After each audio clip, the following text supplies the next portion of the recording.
Kita sempat terhenti seperti jarum jam dinding yang tidak berfungsi. Ada mereka yang jatuh, ada mereka yang sakit, ada mereka yang kehilangan, ada mereka yang meninggalkan. Tidak satu, tidak dua. Mereka pergi bergerombol dalam gelombang bernama kematian. Pandemi akan pergi seperti kabut yang hilang sebelum fajar.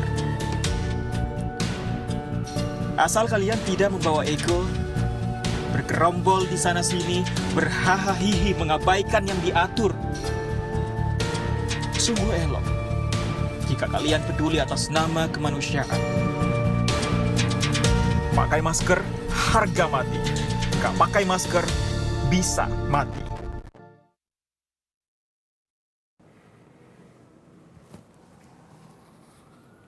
Assalamualaikum warahmatullahi wabarakatuh. Selamat sore, salam sejahtera untuk kita semuanya.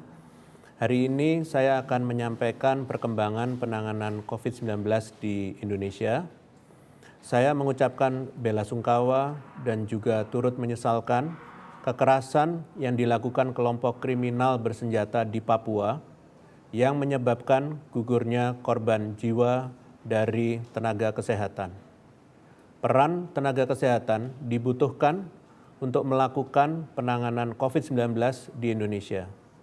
Saya berharap seluruh pihak dapat menjaga stabilitas keamanan dan kenyamanan kerja para tenaga kesehatan mengingat tugas mereka yang berat dan mulia. Selanjutnya, evaluasi PPKM di wilayah Jawa Bali dan di luar Jawa Bali akan dilakukan setiap 2 minggu.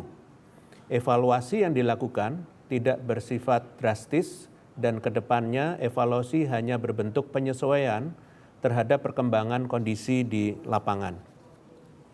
Pada hari ini saya akan menyampaikan perkembangan COVID-19 di Indonesia. Minggu ini kasus COVID-19 di Indonesia kembali mengalami penurunan yang cukup drastis. Per kemarin 20 September 2021, kasus positif harian telah menyentuh angka 1.000 kasus dengan kasus aktif yang telah menyentuh 1% selama 5 hari berturut-turut. Ini adalah pencapaian yang sangat baik dan buah kerja keras kita semua, mengingat kita pernah mencapai 56.000 kasus dengan kasus aktif hingga 18% pada bulan Juli lalu. Menurunnya kasus positif COVID-19 ini ternyata juga diikuti dengan terus meningkatnya persen kesembuhan. Hingga saat ini, kesembuhan telah mencapai lebih dari 95% dan kesembuhan harian yang terus meningkat beberapa kali lipat dari kasus positif setiap harinya. Bahkan pada tanggal 13 September, kasus kesembuhan kita bertambah hampir 5 kali lipat dari kasus positif harian, di mana kasus positif bertambah 2.577 kasus, sedangkan kesembuhan bertambah 12.474 kasus. Seiring dengan menurunnya kasus COVID-19 di Indonesia, pemerintah terus berkomitmen meningkatkan jumlah testing di Indonesia agar semakin banyak kasus yang dapat dideteksi. Di minggu terakhir, jumlah orang yang diperiksa mencapai 1 juta orang, terus meningkat dari yang sebelumnya berkisar 600 sampai dengan 900 ribu orang. Dengan banyaknya orang yang diperiksa tersebut, kabar baiknya adalah orang yang positif atau positivity rate-nya hanya 2,48%. Ini adalah positivity rate mingguan terendah yang pernah kita capai sepanjang pandemi. Dengan segala perbaikan pada berbagai indikator penanganan COVID-19 di Indonesia, dapat dikatakan bahwa saat ini pandemi COVID-19 terkendali. Hal ini tentunya tidak akan tercapai apabila tidak terjalin kerjasama yang baik antara seluruh lapisan masyarakat dan unsur pemerintah. Tentunya juga terdapat peran besar tenaga kesehatan yang selalu bergerak cepat menangani pasien COVID-19. Namun, penting untuk dipahami bahwa adanya perbaikan utamanya pada kasus aktif yang mencapai 1% ini tentunya tidak boleh membuat kita lengah. Berkaca pada beberapa negara lain yang sempat mengalami kasus aktif bahkan di bawah 1%, ternyata tetap mengalami lonjakan kasus baru-baru ini. Sebagai contoh, Australia yang kasus aktifnya sempat mencapai 0,26% pada tanggal 24 Mei lalu, kembali mengalami peningkatan hingga 30.000 kasus aktif per 9 September. Hal serupa juga teramati pada Selandia Baru yang kasus aktifnya sempat mencapai 0,6% per 1 Juni lalu, kembali mengalami kenaikan kasus pada awal September mencapai 750 kasus aktif. Hal ini menandakan bahwa perbaikan kasus COVID-19 harus terus dipertahankan dengan disiplin menjalankan protokol kesehatan, karena tidak ada jaminan bahwa keberhasilan penanganan COVID-19 saat ini akan bertahan seterusnya jika tidak diimbangi dengan upaya perbaikan yang konsisten dan terus-menerus.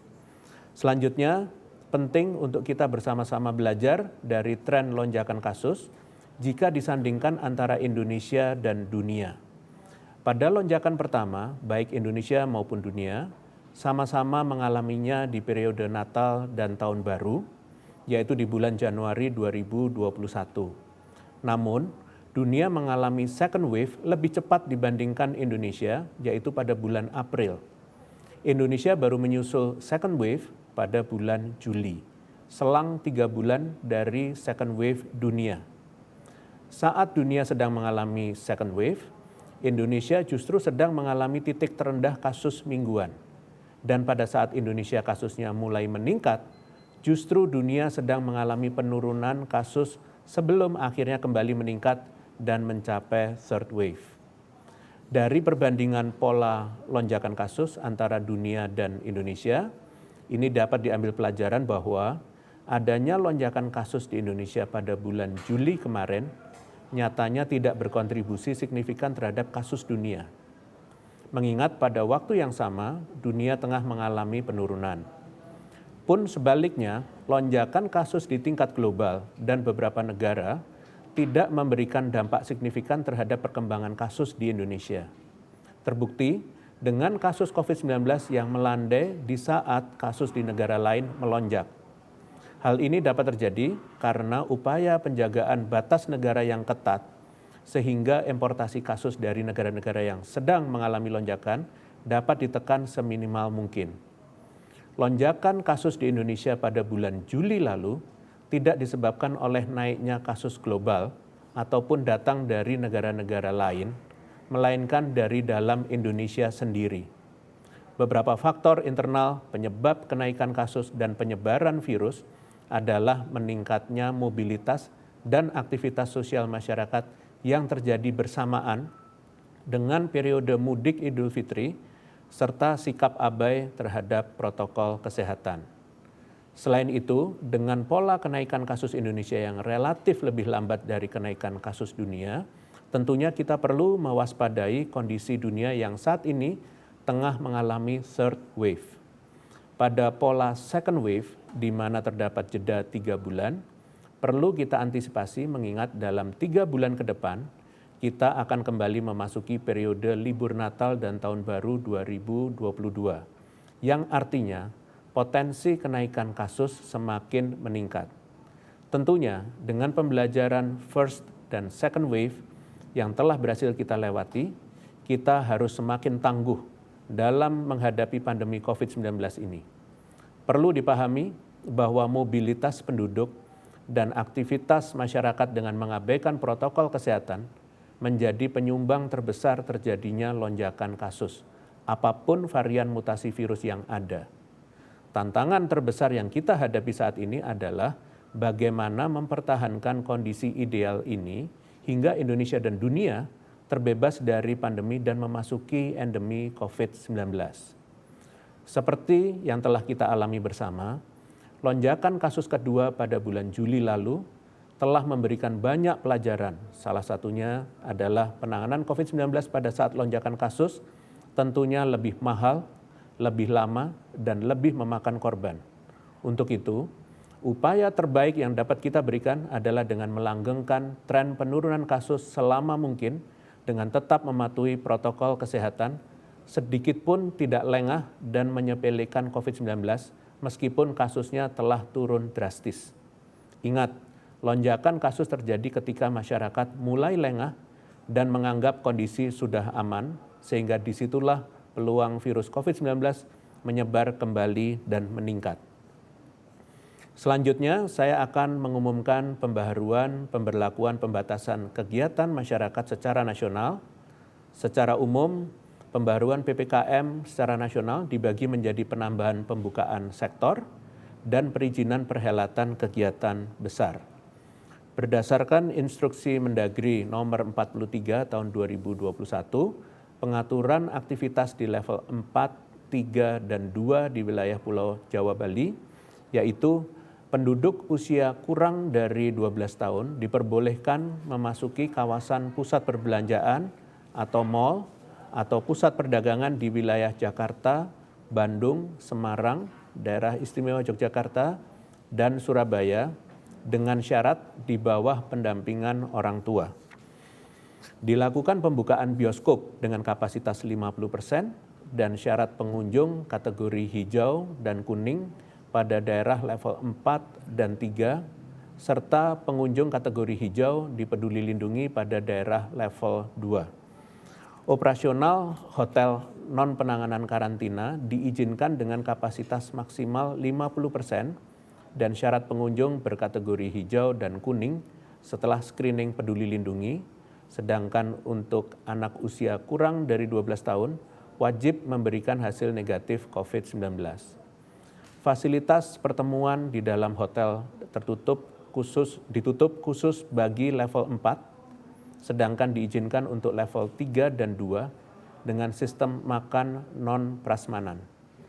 Pelaksanaan kompetisi sepak bola Liga 1 dengan maksimal 9 pertandingan dan Liga 2 dengan maksimal 8 pertandingan di daerah level 2 dan 3. Restoran atau rumah makan dan kafe di dalam fasilitas olahraga pada daerah level 3 diizinkan melakukan dine-in dengan kapasitas 50% dengan durasi makan maksimal 60 menit. Kegiatan di sektor non-esensial pada daerah level 3 memberlakukan 25% WFO bagi pegawai yang sudah divaksin dan wajib screening saat keluar dan masuk menggunakan Peduli Lindungi. Sedangkan berdasarkan instruksi Mendagri nomor 44 tahun 2021, pengaturan aktivitas di level 4, 3, 2, dan 1 luar wilayah Pulau Jawa Bali, yaitu kegiatan pada pusat perbelanjaan atau mal atau pusat perbelanjaan di semua level daerah diizinkan beroperasi dengan kapasitas 50% dari pukul 10.00 sampai dengan 20.00. Bioskop baik yang berdiri sendiri maupun yang berlokasi di pusat perbelanjaan atau mal pada level 3, 2, dan 1 dapat beroperasi maksimal 50% dengan syarat pengunjung tergolong kategori hijau di Peduli Lindungi. Penggunaan Peduli Lindungi untuk masuk ke supermarket dan hypermarket. Penetapan kapasitas rumah ibadah sebesar 50% pada daerah level 4 dan 3, dan saya hendak menekankan bahwa virus tidak mengenal batas negara, begitu juga masyarakat dunia yang saat ini semakin terhubung. Oleh karena itu, kecepatan dan menyeluruhnya kebijakan pemerintah terhadap seluruh aspek kehidupan masyarakat menjadi kunci penting untuk menentukan efektifnya kebijakan pengendalian COVID-19. Seperti yang kita tahu bahwa sejak Indonesia bersama negara lain di Asia Selatan dan Asia Tenggara berjuang melawan serangan varian Delta sejak April 2021, sedangkan nyatanya virus ini sudah mulai ditemukan di India sejak Oktober 2020 di India. Walaupun berdasarkan penelitian varian Delta yang masuk kategori variant of concern atau VOC bersifat lebih menular dari varian aslinya, namun kita juga tidak bisa melupakan bahwa kenaikan kasus COVID-19 pun sangat lekat kaitannya dengan interaksi antar manusia. Sehingga dapat kita simpulkan bahwa terjadi gelombang kedua di Indonesia tidak semata-mata terjadi karena kekuatan infeksius dari Delta, namun juga akibat kepatuhan protokol kesehatan yang menurun, sehingga kasus-kasus yang ada di hulu menyebar cepat akibat interaksi antar manusia yang meningkat seperti pada periode libur panjang dan kegiatan sosial ekonomi masyarakat. Mudahnya interaksi manusia dapat digambarkan melalui tingkat mobilitas. Adanya jeda antara kemunculan varian yang masuk ke suatu daerah dan kenaikan kasus yang menjadi gelombang baru bisa terjadi karena butuh waktunya untuk virus menular dari satu orang ke orang lain dan akhirnya terakumulasi menjadi kumpulan kasus dengan varian yang sama. Namun temuan dari Arino et al. Tahun 2021 menyatakan bahwa pembatasan perjalanan dan aktivitas masyarakat secara spesifik dapat menunda lonjakan kasus akibat importasi kasus dengan varian baru, dengan catatan upaya antisipatif dilakukan dengan segera. Dengan fakta tersebut, dapat kita simpulkan bahwa Indonesia cukup mampu untuk melakukan tindakan antisipasi lonjakan kasus dengan baik kala itu, sehingga dapat menunda ledakan kasus dalam kurun waktu lebih dari 5 bulan sejak varian Delta masuk ke Indonesia pada bulan Januari 2021. Namun, belajar dari gelombang kedua yang dialami Indonesia dengan banyaknya korban yang berjatuhan, maka kita tidak bisa berpuas diri hanya dengan menunda saja, namun lebih optimal mengurangi angka importasi kasus dengan memasifkan tes dan karantina. Kita harus mengetahui pula bahwa dalam mencegah lonjakan kasus, berbagai upaya pengendalian harus dilakukan sebagai bentuk penerapan kebijakan berlapis. Dalam konteksnya, mencegah varian baru yang masuk misalnya Mu dan Lambda, tidak hanya mobilitas internasional yang perlu menjadi perhatian, namun juga mobilitas domestik di dalam negeri. Temuan oleh Linka et al. Tahun 2020 menggunakan data dari 10 negara di Eropa menyatakan bahwa mobilitas lokal atau domestik secara khusus berpengaruh terhadap perkembangan kasus atau reproduction number suatu daerah dan secara spesifik membantu kita mengidentifikasi peluang suatu kegiatan atau acara spesifik menjadi klaster baru atau hotspot penularan baru. Mengingat semakin lama semakin banyak sektor sosial masyarakat yang dibuka secara bertahap secara nasional, dan akan ada beberapa event internasional seperti pertemuan diplomatik dan perhelatan olahraga, maka ke depannya perlu pemantauan dan intervensi khusus terhadap aktivitas tersebut. Salah satu upaya yang dapat dilakukan ialah pemerintah daerah membantu memastikan target kepatuhan protokol kesehatan yang ditetapkan pemerintah pusat dapat dijalankan dengan baik dengan membentuk satgas khusus dalam pelaksanaan acara besar maupun di fasilitas publik yang hendak melakukan pembukaan bertahap atau uji coba protokol kesehatan. Hal ini nantinya akan memberikan dampak positif kepada sektor kesehatan sekaligus ekonomi masyarakat. Terakhir, saya hendak menekankan sebagaimana arahan Presiden untuk memprioritaskan upaya pengendalian utama yaitu 3M, 3T, vaksinasi adalah bentuk untuk mengoptimalkan peluang penularan COVID-19 termasuk ke depannya melakukan upaya survei zero surveillance dengan tujuan untuk mengetahui kekebalan yang sudah terbentuk di masyarakat akibat vaksinasi dan tertular secara alamiah. Mohon dukungan dan kerjasama antar masyarakat untuk mensukseskan berbagai upaya pengendalian pemerintah yang ada. Sebagai penutup, saya ingin menyampaikan informasi terkini terkait COVID-19.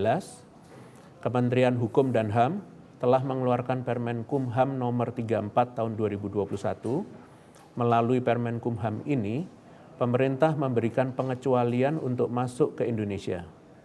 Pengecualian tersebut berlaku bagi orang asing pemegang visa kunjungan dan visa tinggal terbatas. Walaupun demikian, masyarakat tidak perlu khawatir karena kebijakan ini akan dilakukan secara hati-hati. Selain itu, Menteri Hukum dan HAM juga memiliki kewenangan untuk melarang dan menolak masuk orang asing dari negara tertentu dengan tingkat penyebaran COVID-19 yang tinggi sesuai dengan rekomendasi dari Kementerian Kesehatan. Selanjutnya, sesuai dengan surat edaran Satgas nomor 18 beserta dengan 2 adendumnya, serta SK Kasatgas nomor 13 tahun 2021, maka bagi pelaku perjalanan internasional wajib untuk menjalankan protokol kesehatan berupa screening dokumen dan kesehatan menggunakan aplikasi Peduli Lindungi, tes ulang PCR sebanyak 2 kali saat tiba yaitu entry dan exit test, serta melakukan karantina selama 8 hari.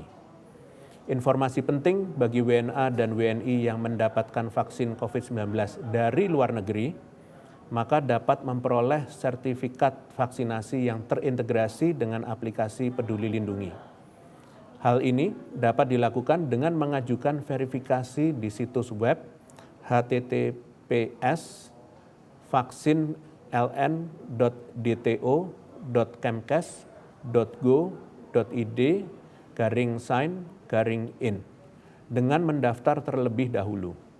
Data individu dan vaksinasi akan diverifikasi oleh Kementerian Kesehatan bagi WNI dan masing-masing kedutaan bagi WNA yang hasilnya akan dikonfirmasi via email.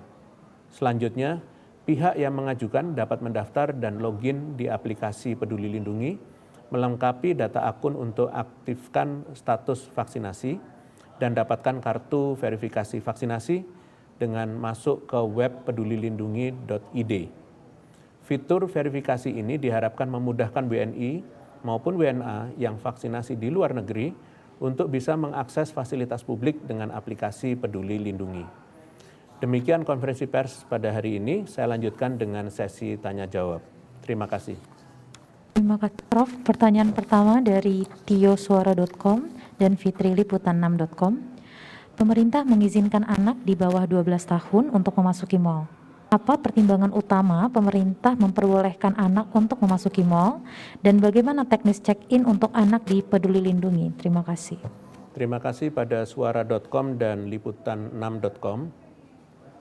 Perubahan peraturan dalam PPKM baik dalam pembukaan sektor maupun penyelenggaraan aktivitas besar di masyarakat adalah bentuk pelonggaran dengan penuh kehati-hatian menuju masyarakat yang produktif namun tetap aman. Meskipun anak-anak usia di bawah 12 tahun sudah diperbolehkan masuk, saya himbau jika tidak terlalu mendesak maka anak lebih baik tinggal di rumah saja. Mohon kepada orang tua sebagai pendamping untuk tetap berhati-hati dengan menjamin protokol kesehatan diterapkan dengan baik selama beraktivitas di dalam pusat perbelanjaan. Selain itu, dimohon agar Satgas di fasilitas publik melakukan upaya penegakan dengan baik. Terima kasih. Terima kasih Prof. Pertanyaan selanjutnya dari Ismi Nikkei Asia. Kontributor terbesar apa yang mendukung penurunan kasus secara signifikan sejak sekitar awal September ini? Terima kasih. Terima kasih pada Nikkei Asia. Pandemi COVID-19 adalah hal yang kompleks, sehingga intervensi pengendalian tidak bisa tunggal, bahkan berbagai intervensi tersebut harus dilakukan bersamaan. Penurunan kasus yang konsisten sejak puncak kasus di 15 Juli 2021 lalu adalah hasil kerja keras seluruh elemen masyarakat dalam pengendalian kasus COVID-19. Sebagaimana yang disampaikan Presiden bahwa ke depannya kita harus memprioritaskan upaya 3M, 3T, dan vaksinasi di hulu penularan, sedangkan memfokuskan upaya perawatan pasien positif di hilir agar dapat menekan angka kematian dan meningkatkan kesembuhan sebesar-besarnya. Terima kasih. Terima kasih Prof. Pertanyaan terakhir dari Melani CNN, fitriliputan6.com dan Aci KBR. Dalam beberapa waktu terakhir, pemerintah seperti waspada terhadap gelombang ketiga COVID, mengingat banyak juga negara yang sedang mengalaminya. Dari Satgas sendiri, apa ada prediksi kapan gelombang ketiga COVID di Indonesia? Apakah dengan PPKM yang masih terus berlanjut dapat meredam potensi gelombang ketiga, mengingat Desember nanti akan memasuki libur akhir tahun? Terima kasih. Terima kasih pada CNN, liputan6.com, dan KBR. Melihat pola lonjakan kasus di Indonesia yang berselang 3 bulan dari lonjakan di negara lain seperti India, Malaysia, dan Jepang, maka kita harus waspada dan tetap disiplin menjalankan protokol kesehatan agar kita tidak menyusul lonjakan ketiga dalam beberapa bulan ke depan. Umumnya, peluang lonjakan dapat meningkat saat datang libur panjang dan pelaksanaan kegiatan besar di masyarakat di dalam negeri. Walaupun terdapat gelombang baru di beberapa negara lain di dunia, namun kita juga perlu memperhatikan ancaman lonjakan kasus yang ada di dalam negeri akibat faktor yang khas ditemui di Indonesia. Misalnya, tradisi berkumpul dan bepergian saat hari raya yang seringkali menyebabkan masyarakat abai pada protokol kesehatan. Namun, perlu diingat bahwa potensi kenaikan kasus dapat dihindari apabila kita tidak mengendorkan pelaksanaan kebijakan berlapis seperti akselerasi vaksinasi, pengendalian mobilitas dalam dan luar negeri, pengendalian aktivitas masyarakat, dan menggalakkan upaya 3T dan 3M. Terima kasih atas pertanyaan dari media. Dengan demikian konferensi pers berakhir. Terima kasih. Selamat sore. Wassalamualaikum warahmatullahi wabarakatuh.